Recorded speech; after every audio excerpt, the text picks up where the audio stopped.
हमारा आपका ये सम्मेलन मिलना एक नन्हा सा नवजात शिशु की उत्पत्ति के कारण हुआ है। ये बड़े सौभाग्य की बात है।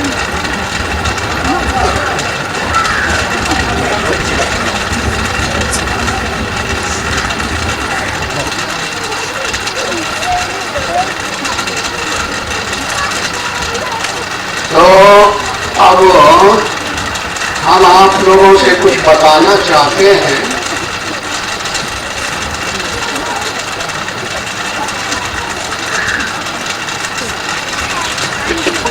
लेकिन इसके पहले आप सब अपने अपने हृदय में रुचि बना लें कि हम भी सुनना चाहते हैं। ऐसा कहीं ना हो कि हम बताएं और तुम सुनना न चाहो। कभी कभी ऐसा हो जाता है, क्योंकि हर एक के हृदय में कुछ पुरानी बातें ऐसी भरी रहती हैं जो नई बातों को आने नहीं देती।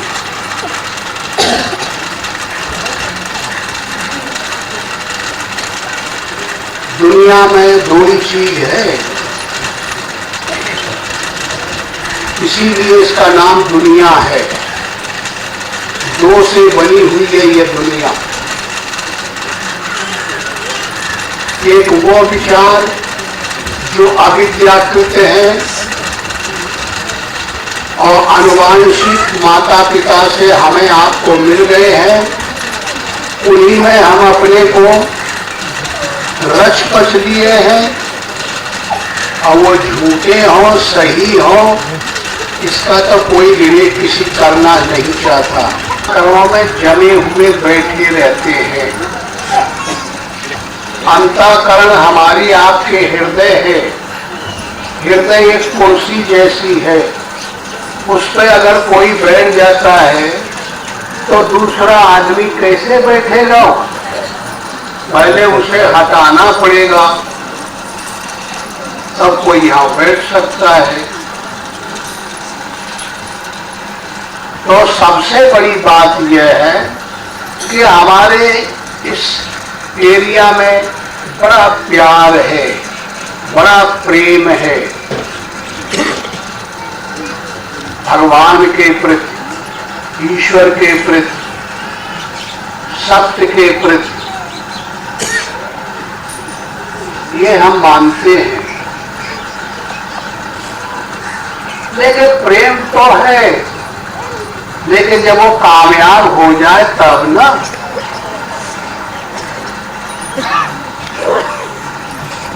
हम देखते हैं कि हर महीना हजारों की तादाद में लोग तीर्थ यात्रा करने निकलते हैं।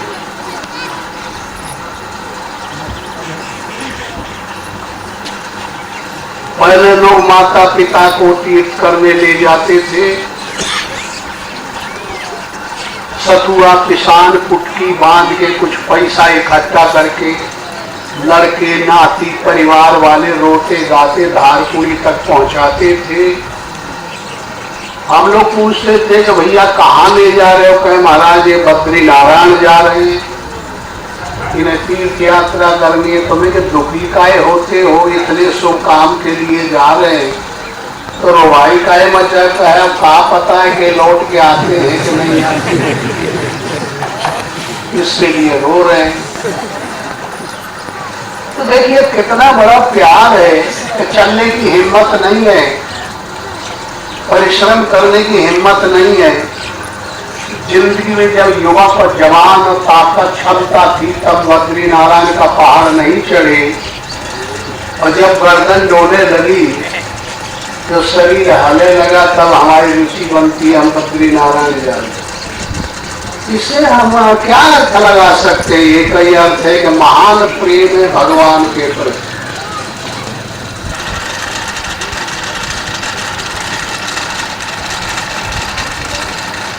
तीर्थ बुरी बात नहीं है, भगवान के मंदिर में जाना बुरी बात नहीं है, सत्संग जाना बहुत अच्छी बात है। लेकिन दुख की बात यह है कि हम तीर्थ जा रहे हैं, मंदिर में दर्शन लेने जा रहे हैं, और अंदर में जो दैनिक माला भरी पड़ी है,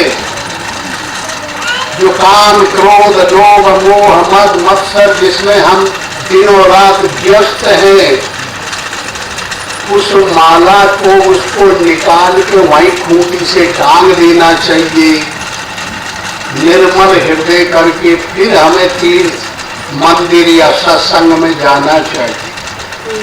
ये तो है उचित। तीर्थ का अर्थ होता है त्याग।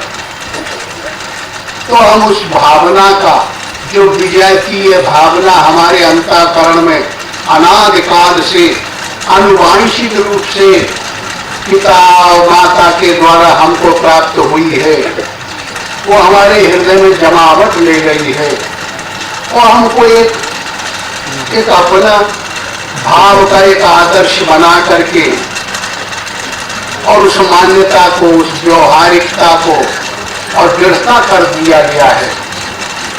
अब उसको थोड़ा सा अलग कर दिया जाए तब न हमारा निर्मल हृदय होगा। आरत अधिकारी जहाँ पावई, दूर हो तत्व न साधु दुरावई। अगर हमारा अंतःकरण निर्मल हो जाए, हमारे अंतःकरण की कुर्सी खाली हो जाए, ये मोह रूपी रावण हटा दिया जाए, तो कहते हैं मैं था तब तू नहीं और तू है तो मैं नाय, प्रेम गलियत साकरी ता मैं दो न समाए। एक ही बैठेगा। इसलिए गोस्वामी जी भी कहते हैं कि निर्मल मन जन सो मोहे पावा, मोह कपट छिद छिद्र न भावा। तो हम कहीं भी अगर शुभ काम में जाते हैं तो हमें चाहिए कि हम एकाग्र मन को करें, मन उन्मुख, ईश्वर उन्मुख कर ले, कार्यकलापों की उन्मुखता का त्याग कर दें, और उस अवस्था में अगर हम जाते हैं तो अवश्य ही संभावी है कि हमारे अंतःकरण को शुद्ध देख के, पात्र देख के, खाली देख के कोई देवी देवता भगवान की कृपा पात्र कुछ न कुछ आशीर्वाद हमको मिलेगा। ये हम सदुपयोग और दुरुपयोग का दोनों का खूब विवेचन करें, अच्छी तरह से याद करें।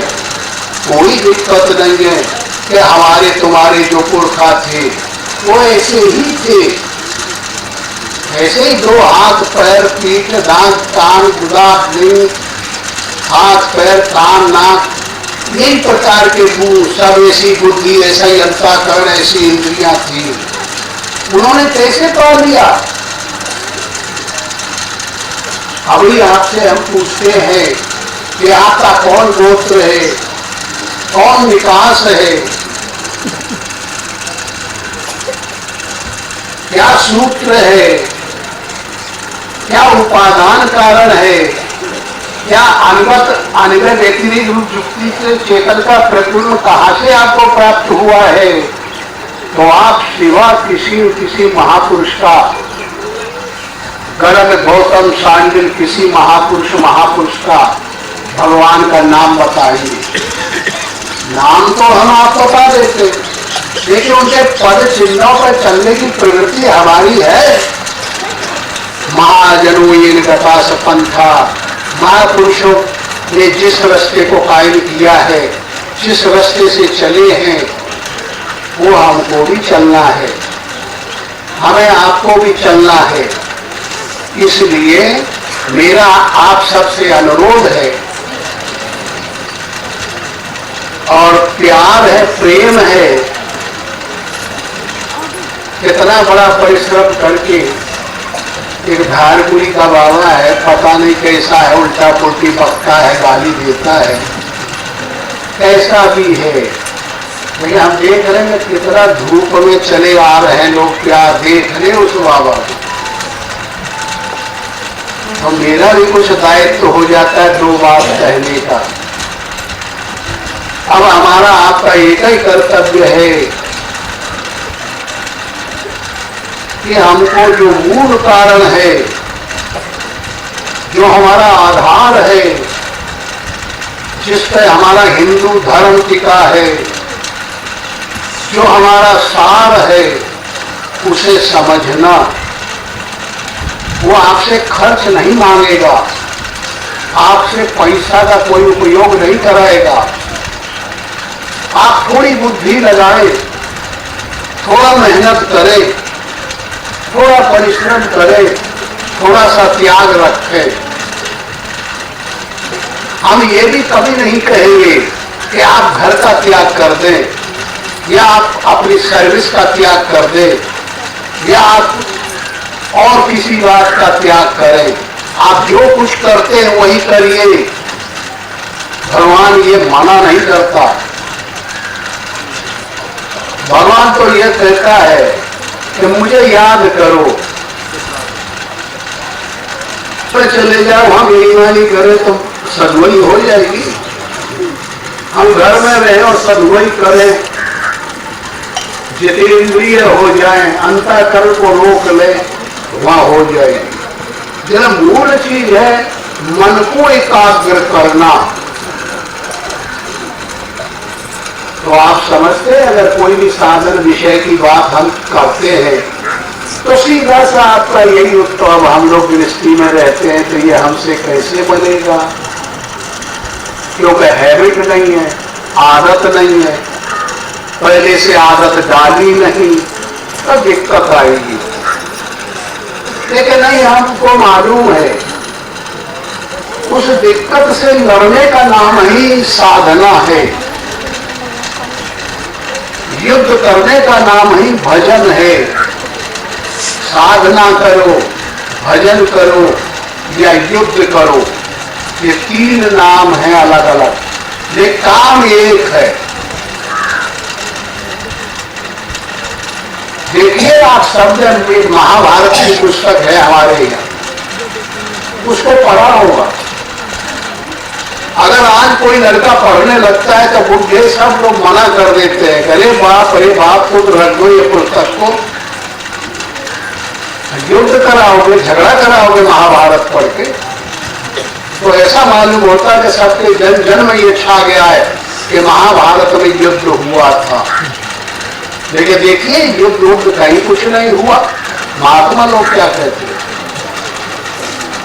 उसका हेडिंग क्या है, शीर्षक क्या है, महाभारत। उसकी परिभाषा क्या हुई, इतना आप सब लोग जानते हैं। महा कहते हैं डिग्री को, भा कहते हैं ज्ञान को, और रथ कहते हैं कंटिन्यूटी, लगे हुए को। महान ज्ञान में जो लगा हुआ है उसका नाम महाभारत। तो जो भजन कर रहा है उसका नाम महाभारत। युद्ध कहां हुआ,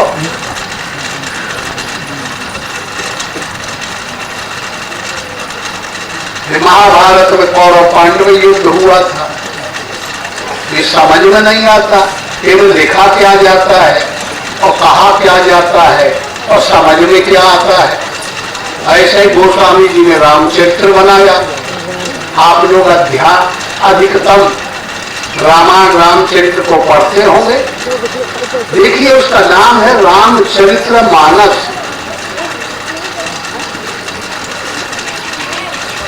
राम के अपॉस्ट्रोफी एस लगता है, राम के चरित्र मन से, शरीर से नहीं। रामचरित्र मानस, राम के चरित्र मन से, ये चरित्र मन से हुआ। फिर जो इसको बनाने वाला है कवि, वो महापुरुष, उसने भी यही कहा कि बपुष ब्रह्मांड सुप्रवृत्ति लंका। ये हमारा आपका शरीर ब्रह्मांड के सदृश है। इसमें जो आसक्ति है कि मेरा शरीर, मेरा हाथ, मेरा मकान, मेरा उदर, मेरा सर, मेरी बुद्धि, मेरा अंतःकरण, ये जो आसक्ति हो गई है, ये लंका है।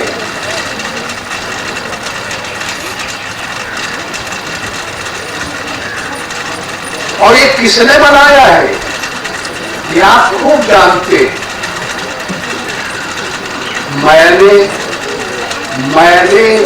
मैं कौन है? मैदानव, मैं ईगो, अहंकार, किसने बनाया?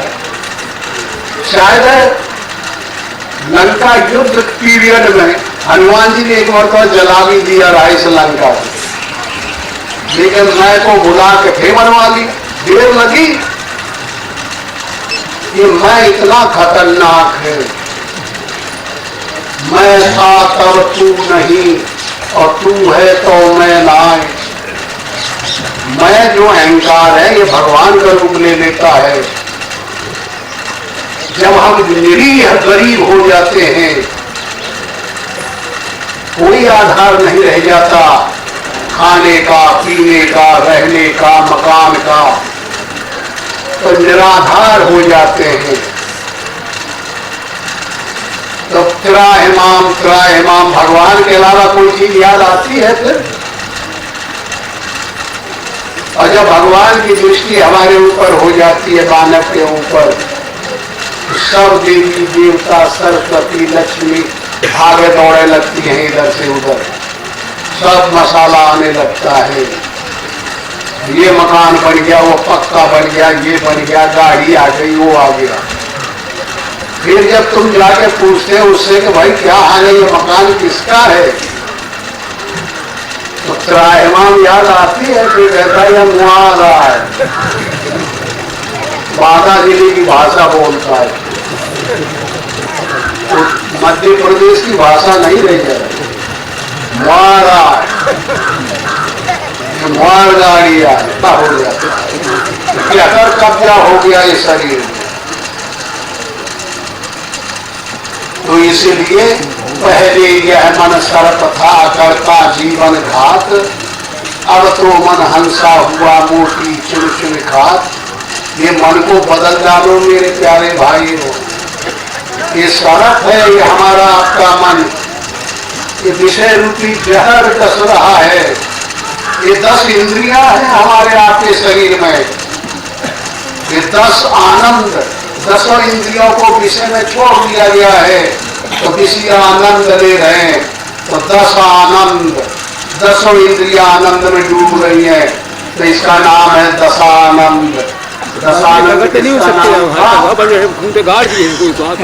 रावण का नाम था, वो लंका में नहीं, वो यही दूर पड़ेगा और मां डमाडोल मचा देगा।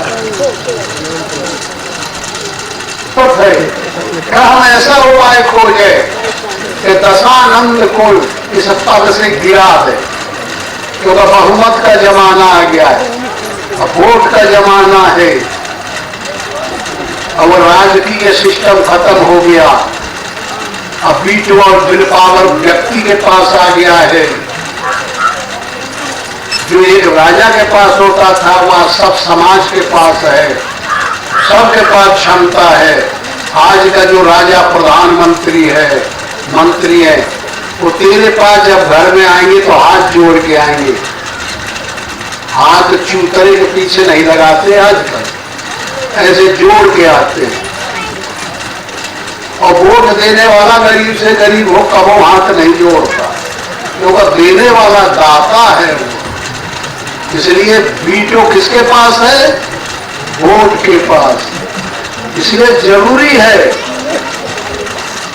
कि वो दशानंद जो अध्यक्ष हो गया है हर काया रूपी किले में, ये सुंदर है, उपमा दी गई है सोने की। अगर लंका सोने की होती गोस्वामी जी के हिसाब से, तो आज भी 10-20 पत्थर सोने के वहां पाए जाते। वहां तो गरीबी छाई हुई है, तो सोने का नामो निशान नहीं है लंका में। लंका तो एक टापू है, 400-250 किलोमीटर के एरिया का क्षेत्र है उसका। जैसे हमारे यहाँ झुग्गी झोपड़ी वाले गरीब लोग हैं, ऐसे वहां भी हैं। सोना होना होता तो माला माल हो जाए। सोना कभी बिगड़ता नहीं, ऐसी धातु है। ये उपमा है कवियों की। हाथी के दांत दिखाने के अलग होते हैं और खाने के अलग होते हैं। ये भ्रम में न बढ़ जाना चाहिए। इसलिए इसको बदलना है। ये अध्यक्ष बहुत दंड कर रहा है, अशांति पैदा कर रहा है सबके हत्याकरण में। पिता माता का झगड़ा, पुत्र पिता का झगड़ा, कलह मची है परिवारों में। कहीं भी शांति दिखाई पड़ती है? ये सब यही दशानंद की करतूत है, ये मैं की करतूत है। तो सब जोर लगाओ और उसका उपाय हम बताएंगे कैसे वो निकलेगा। और हिम्मत पूर्वक साध लो और प्रेम करो तो जरूर कामयाबी होगी। तो उसका तरीका एक ही है कि उसे पद से गिराना है, हटाना है। और उस जगह पर किसको चुनना है? 10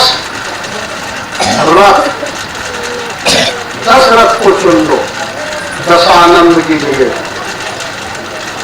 दशानंद अगर जिसके काया में किले में रहेगा तो सोने का हुआ वो धारण कर देगा और मोह रूपी रावण को राजा बना देगा, क्रोध को कुंभकर्ण बना देगा, काम को मेघनाद बना देगा, लोभ को नारांतक बना देगा, कपट को कालदेव बना देगा और ईश्वर के अंश जीवात्मा को शरीर में मार मार के लात और भूसा दरिद्र बना निकाल देगा वहां। ये कंडीशन ना आ पावे इसके पहले इस अध्यक्ष को गिरा दिया जाए, हटा दिया जाए और इसकी जगह पर चुन लिया जाए 10 रथ। 10 इंद्रियां अपने अपने अर्थों में लग जाए, विषय का त्याग के हाथ सेवा करें, जिह्वा गुणगान गाए, नेत्र दर्शन लें, कान कथा सुने, सत्संग करें, शरीर परिश्रम मेहनत करे, सेवा करे, पैर तीर्थ यात्रा करे, शुभ काम के लिए गमन करे। 10 इंद्रियां अपने अपने अर्थों में लग जाएंगी तो उसमें अनुमत चेतन का प्रतिबिंब दशरथ हो जाएगा। और दशरथ जब हो जाएगा तो लंका नहीं रह जाएगी, अवध हो जाएगी। कहाँ का राजा था? अवध का। अवध सर से मोहि प्रिय नहीं सोऊं और यह प्रसंग न जाने को ये किसी की समझ में बहुत मुश्किल से आता है। और ये शरीर दशरथ हो जाए, अनुवत चेतन का प्रतिबिंब, ये अवध हो जाएगा शरीर। ये भक्ति कौशल्या आ जाएगी, कर्म केकई आ जाएगी, सुमति सुमित्रा हो जाएगी, फिर ज्ञान राम, विवेक लक्ष्मण, भाव भरत, सत्संग शत्रुघ्न आ जाएगी। फिर आनंद हो जाएगा कि किसी चीज की कमी नहीं रह जाएगी। जो आज सब चारों तरफ एक फूट ढांकते तो दूसरा उभर जाता है।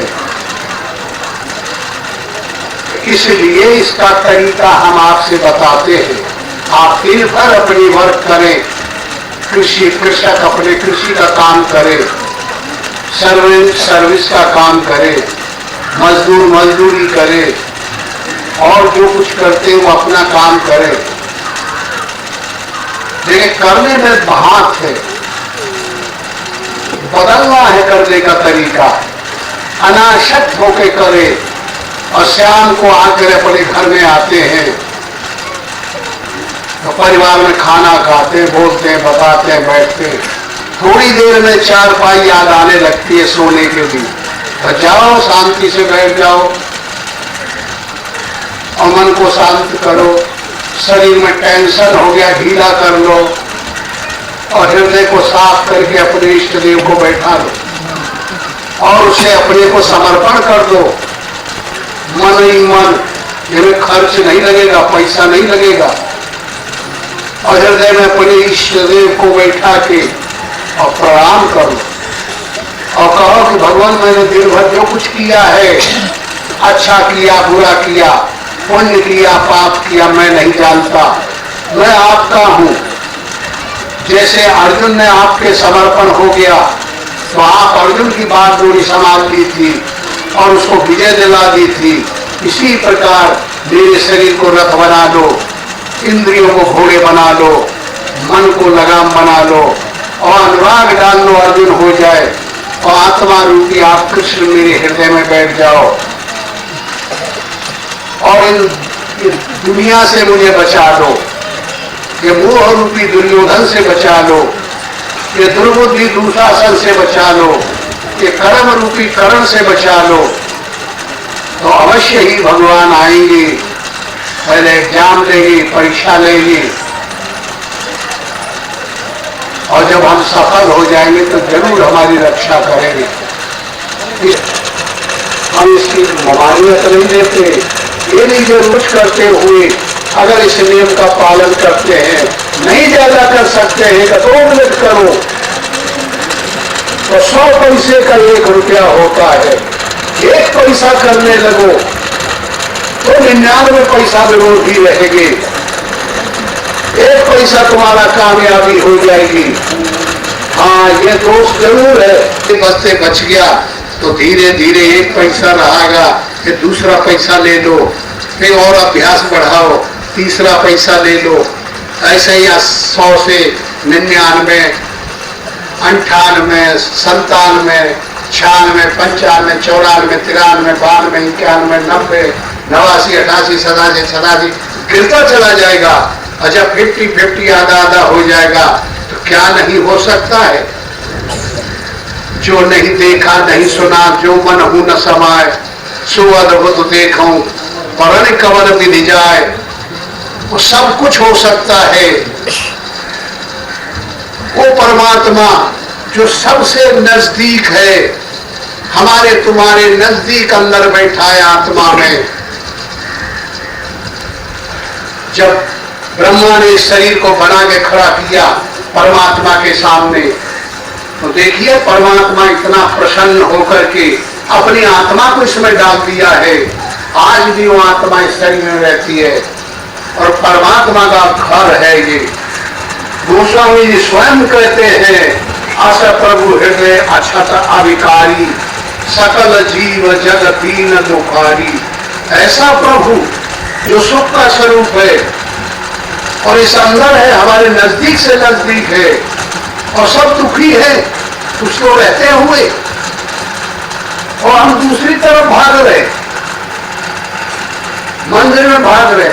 वो मंदिर वाले कह रहे हम वो मंदिर में जा रहे हैं, वो वहां वाले कह रहे हम वहां जा रहे हैं। ये तेली का चक्कर कब खत्म होगा? इसलिए दृढ़ निश्चय करना है और बगैर निश्चय के काम नहीं चलेगा।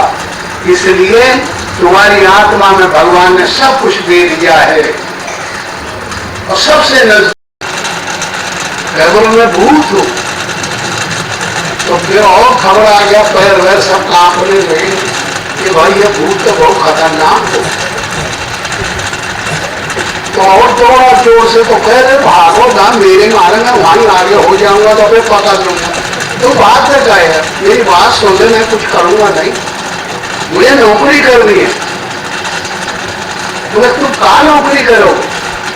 तो जो कुछ काम करोगे सब करूंगा। तो तनख्वाह क्या लो? और पूछ गए मेरे शरीर लगे तो तनख्वाह कहाँ करूंगा? तो खाना क्या खाओगे? वो पूछ गए पेट नहीं। तो आगे कुछ तो लोगे तो यही नुकसान है, जब काम नहीं बताओगे तो तुम्हें खा डालो। तो बड़ा मुश्किल हुआ। एक तो लालच इतना था कि जब कोई कुछ नहीं दे रहा हो, काम करने वाला आदमी मिल रहा है, तो जानते हो मालिक लोग ऐसे होते हैं कि उसे छोड़ना नहीं चाहते। एक तो लालच ये फंस गई, दूसरी भय इतनी भयानक लगी कि साहब कहा था कि मैं खा डालूंगा, कदापित कभी कोई बात पड़ गई तो चढ़ बैठेगा तो मार डालेगा। तो भयगत सांप छछूतर के बड़ा मुश्किल पड़ा। लेकिन सेठ ने देखा, बोले अच्छा भाई कितना काम करोगे? क्या बोले दिन और रात हम काम। तो सोचा सेठ की भाई बड़ा मुश्किल है, बढ़िया नौकर मिला जा रहा है, एक आदमी 2 आदमी के बराबर करेगा, 10 की करेगा, 100 की करेगा, 1000 की बराबर करेगा। तो सब जितने हमारे हजारों कर्मचारी लगे सब बैठ जाएंगे तो कितना बड़ा फायदा होगा। और ये भैया आदमी कहाँ से खा लेगा साला हमारे पास जवाब। पूरी रिपोर्ट कलकत्ते की लेके आओ, कितनी नाश हुआ आज और कितना लाभ हुआ। एक चिट्ठी इधर से लेके ऐसे दे दिया। हवा तो है भूत, वेग तो है, फ्रेक्वेंस तरंग है, उनको कौन दे रही? रिपोर्ट दे दिया। तो कहीं जब तो सेठ घबरा गया था, ये बाप रे तो स्पीड बहुत ज्यादा। तो फिर दूसरा काम बताए, वो कर दिया। फिर तीसरा चौथा 10-20 काम लोग का काम तो उड़ा के और वो दौड़ के ऊपर पड़े। खाऊंगा नहीं तो बताओ काम। तो किसी ढंग से 1-2 रोज बीता। इतने में से खटपाटी पड़ रहा, खाना पीना छूट चुका था, मरने का टाइम आ गया था, काम सब खत्म हो चुके थे, हालत ये पड़ी। इतने में एक सन्यासी हमारे जैसा का बड़ा रंगाई निकला, रोड जा रहा था। तो दौड़ा कहे, सुनते हैं कि बाबा बड़े कोई करामाती हो तो बहुत तो यही मानो हुआ थी, लेकिन को करामाती हुआ तो हो सकता है ये कुछ हो। तो दौड़ के बूढ़े पर गिरा और कहा, महाराज मेरी आजू सुन लीजिए। पूरा वृतांत कह सुनाया। मैंने एक भूत को पाल लिया और मेरे खाने के लिए दौड़ रहा और मेरे पास काम रहे नहीं है, शर्त ये थी। तो महात्मा बोले तो चल छाया में कोई पेड़ के नीचे बैठ ली। बोले भूत को बुलाओ, आएगा हमारे पास? बोला हाँ आएगा। बुलाए भूत को, आया। क्या भूत? महात्मा बोले भूत इधर आओ। क्या जंगल से किसी जिम्मेदार की बगीचा में कटिंग बांस होगा, वहां से जो पताखा गाड़ते हैं, भागवत जब सुनते हैं, वो बांस काट के गया। तो ला करके खड़ा कर दिया। बाप की बात कहीं गाड़ दो, गाड़ दिया। अच्छा तेरा काम ये चढ़ और उतर। तो भूत चढ़े और उतरे के तब तक कहे, हम जब तक न बोले तब तक तेरा यही काम।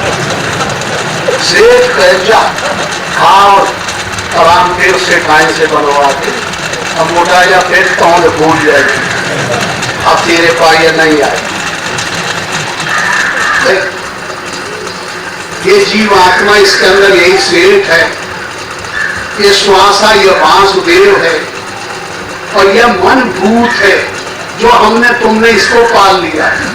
ये दम नहीं लेता, ये भाई से तेज गति से दौड़ने वाला है, ये किसी का कहना नहीं मानता और ये सबसे अच्छा से अच्छा है और बुरा से बुरा है।